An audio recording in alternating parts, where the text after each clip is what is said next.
Hello everyone, welcome back to Technologies Discussion channel.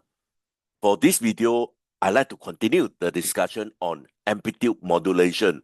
I know a lot of places actually don't have amplitude modulation broadcast anymore, but AM modulation in fact is still widely used in aerospace environment. This is also the fundamental of modulation. So hence, I feel that this is still very important and relevant for us to understand about modulation. This video, I'm going to show how you can actually derive the modulated signal equation from the modulating and also the carrier signal. On my previous video discussion, I have explained how modulating and carrier signal actually combine to form the modulated signal.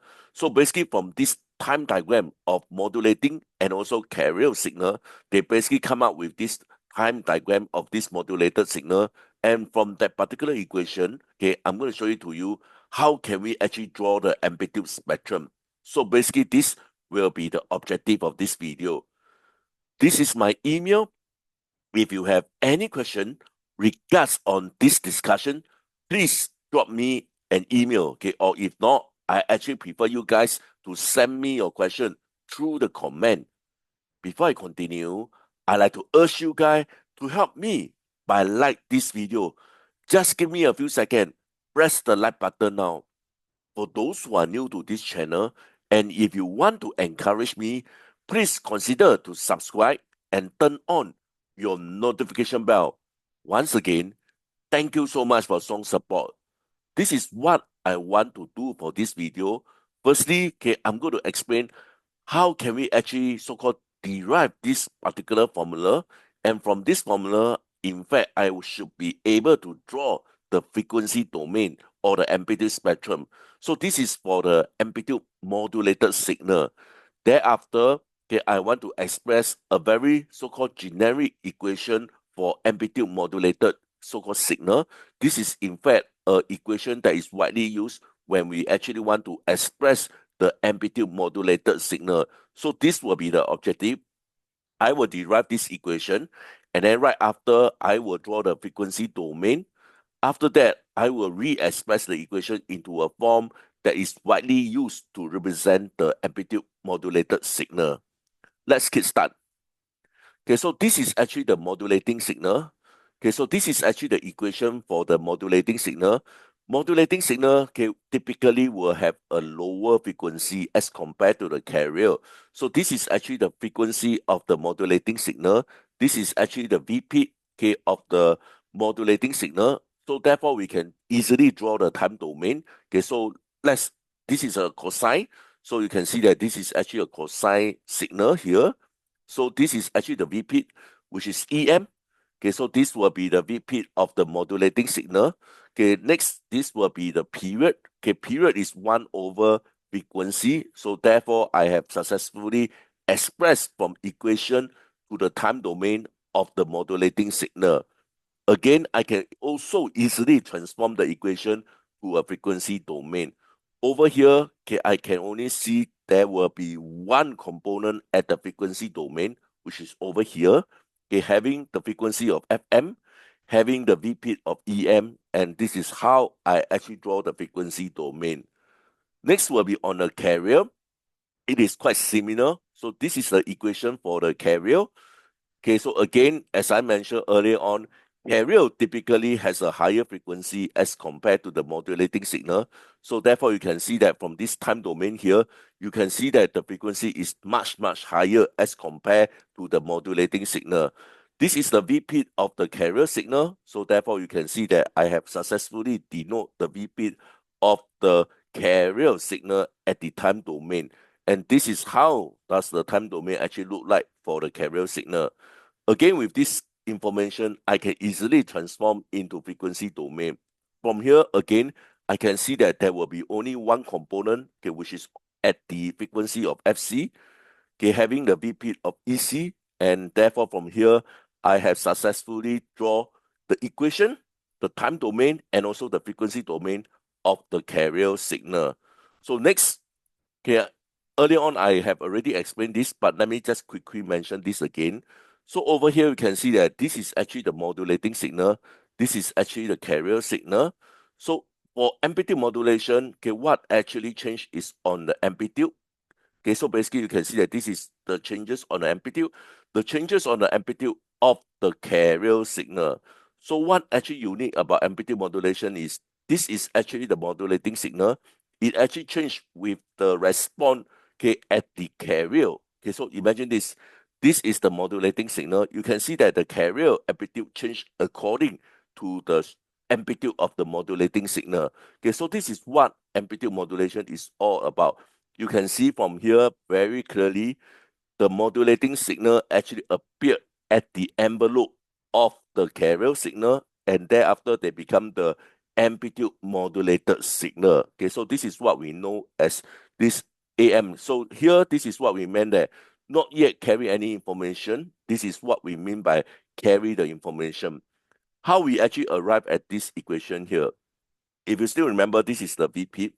This is actually the so-called the frequency component. Okay, so basically you can see that the frequency will be still the same. The frequency will be still the FC. So thereafter you can see that I will actually modify the amplitude. Okay, so basically you can see that I will just modify the amplitude signal of the carrier with respect to the modulating signal, as you can see from here. And this is actually what is amplitude modulation is all about. Next, okay, I will derive this formula into a form that we are able to draw in the frequency domain. But before I continue, guys, if you have found this video useful, please help me by like this video and subscribe to this channel. Once again, thank you so much for strong support. Next, let's come to the derive of the equation. This is what we have discussed earlier on. This is the equation for the modulating signal. This is the equation for the carrier signal. Earlier on, I did mention that since this is the modulated signal, you can see that the modulating signal actually appeared at the envelope of the carrier. So basically, you can see that my carrier VP actually changed with the modulating signal. And this is actually how I arrived at the modulated signal over here.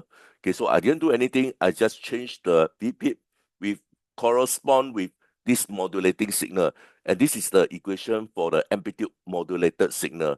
So next, what I need to do is, okay, you can see that I just open up the so-called equation, EC multiplied by cosine 2 pi FC, okay, and then EMT multiplied by cosine 2 pi FCT here. Okay, so once I have this, you can easily replace this EMT with this equation over here. Okay, so this is what I'm going to do here. So I just replace this with this term here.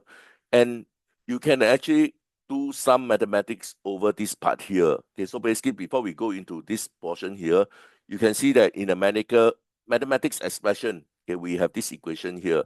So this is cosine cosine, which is this cosine and cosine. Over here, you can see that this will be a so-called FM plus FC. Another one will be FC minus FM. Okay, so the rest of the term will be the same. So I'm going to express this into this form here. Okay, so this term on the left, which is on the carrier, remain intact. Okay, so you can see that this is a EM. I have a divide by 2 here. Okay, also over here, this will be cosine 2 pi. Okay, I'm going to have a FC minus FM, which is expressed by this term. And I'm going to have this cosine 2 pi FC plus FM. Okay, basically is this term here.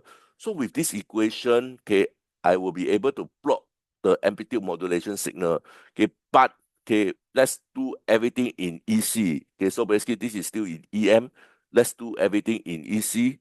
So therefore, okay, we have this modulation index with this equation here. I'm going to replace EM. Okay, basically it will be MEC. Okay, so MEC will be replaced with EM. So with this, I'm ready to draw my amplitude spectrum of the amplitude modulation. Okay, so this is an equation that I will be able to draw the amplitude spectrum. Okay, so let's come to the next slide to understand better. So this is the equation. How to draw the amplitude spectrum here. So I can see that there are 1 term, 2 term, and 3 term. Okay, I'm going to have 3 so-called component at the frequency domain here. Let's draw this FC first. Okay, so basically they have a VP of EC. Frequency happen at FC.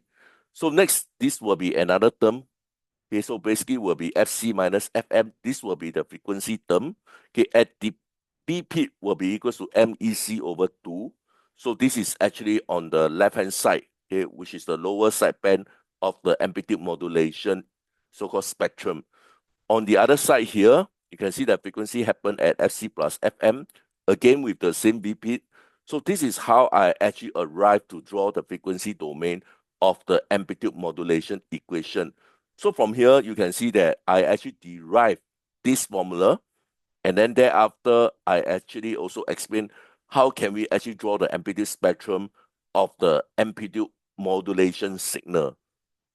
Next, okay, so I do a quick rearrange of the equation again. Again, this is the so-called equation for the modulating signal. This is the equation for the carrier signal. And again, based on the amplitude modulated signal, this is what I have mentioned earlier on. Okay, so what I want to do is basically I open up the bracket, which I have explained just now also, and I replace this EM with this equation. So what I want to do is basically I just want to remove this EM to EC also. Okay, this is what I also have explained earlier on. So from here, I can take up the common factor, which is EC cosine 2 pi FC. This will become 1. What actually left over for this guy, EC cosine 2 pi FC, this red color will be take up to the left-hand side.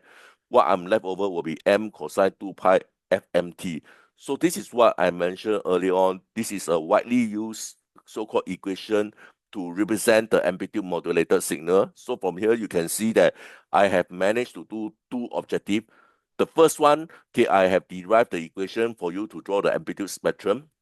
This later on, I actually derived the equation to explain the modulated signal. Okay, so basically, this is what I have for you for this video. With this, I'd like to end my discussion. Please help me to like this video and subscribe to this channel. Once again, thank you so much for some support. I hope to see you guys soon. Bye for now.